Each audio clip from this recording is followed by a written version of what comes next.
اس میں کسی رنگ نسل کی کوئی تفریق نہیں ہے. ہم ایک جوڑے کی اولاد ہیں, ہم انسان ہیں. اللہ نے کہا ہے کہ اپنے ہم جنس پر رحم کرو, اور ہم جنس میں سبھی انسان آ جاتے ہیں.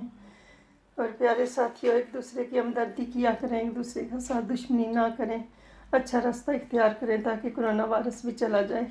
یہ اسی لیے آیا ہے کہ ہم نے اپنا راستہ چھوڑا ہوا ہے, ہمیں سمجھانے کے لیے آیا ہے.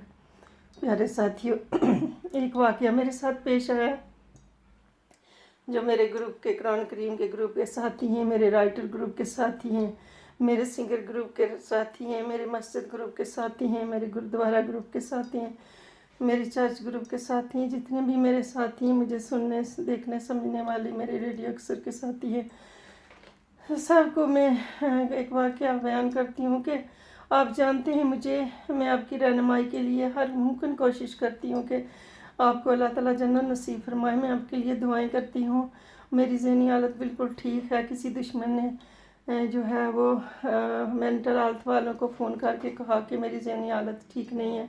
وہ میری ڈور پہ آئے, میں اندر عبادت کر رہی تھی, دعائیں مانگ رہی تھی. پیارے ساتھیوں, ڈور کی رنگ ہوئی تو میں نے ڈور کھولی, دیکھا تو باہر 3 لڑکیاں کھڑی تھی جو مینٹل ہیلتھ سے آئی تھی. تو میں نے انہیں کہا میں ٹھیک ٹھاک ہوں, مجھے آپ کی ضرورت نہیں ہے, میں نے آپ کو نہیں بلایا, نہ میرے کسی رشتے نے آپ کو بلایا, آپ یہاں سے چلی جائیں. انہوں نے بحث شروع کر دیا, اور وہ نہیں جا رہی تھی تو انہوں نے پولیس کو بلا لیا. پولیس نے مجھ سے نہ کچھ پوچھا نہ کچھ, آتے ہی میرے سر میں ڈنڈے مارے اور دل کے اوپر ٹریزر مارے, اور میں گری, اور گرنے سے بھی چوٹیں لگی, اور مجھے اسی طرح گھسیٹ کے وہ پاگل خانے میں لے گئے, اور میں 15 دن پاگل خانے میں رہی. ڈاکٹر نے مجھے چیک کیا, میں الحمدللہ اللہ کے فضل و کرم سے بالکل ٹھیک ٹھاک تھی.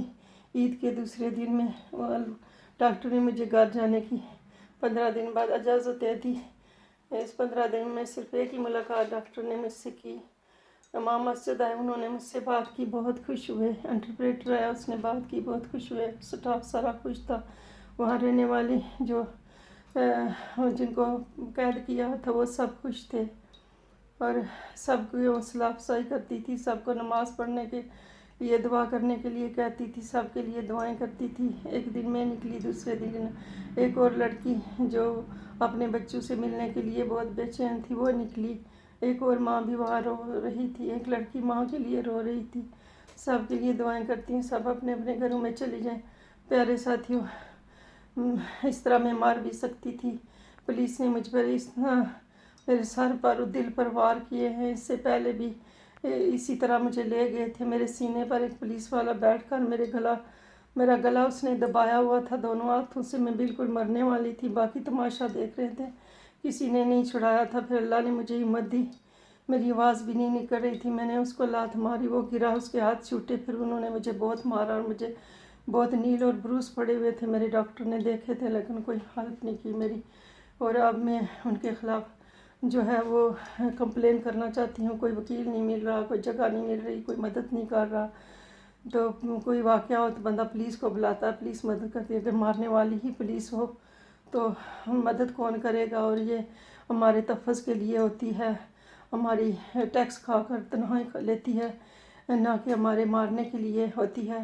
اور مریضوں پر مارنے کا تو کوئی حق نہیں ہے. یہاں تو کوئی مجرم کو بھی نہیں مارتا, اور میں مجرم نہ تھی, میں بوڑھی اور بیمار کمزور عورت تھی, اور میرے اوپر اس طرح کے ہتھیار چلانے کا انہیں کیا حق تھا؟ وہ اگر مجھے لے جانا چاہتے تھے تو وہ ویسے بھی مجھے پکڑ کے 3 لڑکیاں تھیں, 4 پولیس والے تھے, ایسے بھی لے کر پکڑ کے مجھے لے جا سکتے تھے. ان مارنے کی کوئی ضرورت نہیں تھی. انہوں نے مجھ پر قاتلانہ حملہ کیا ہے, اور میری جان کو سخت خطرہ ہے, یہ بار بار ایسا ہی کریں گے. اور پیارے ساتھیوں, آج سب میرے گواہ ہو کہ میرے ذہنی حالت آپ نے کبھی خراب نہیں دیکھی, اور میں نے کبھی کسی کو کوئی نقصان نہیں پہنچایا, اور نہ کبھی میں نے اپنے آپ کو کبھی کوئی نقصان پہنچایا. میں اپنی زندگی کی بھی دعائیں مانگتی ہوں, اور سب کی زندگی کی بھی دعائیں مانگتی ہوں, اور اپنی کمیونٹی کی بھی زندگی کی دعائیں مانگتی ہوں.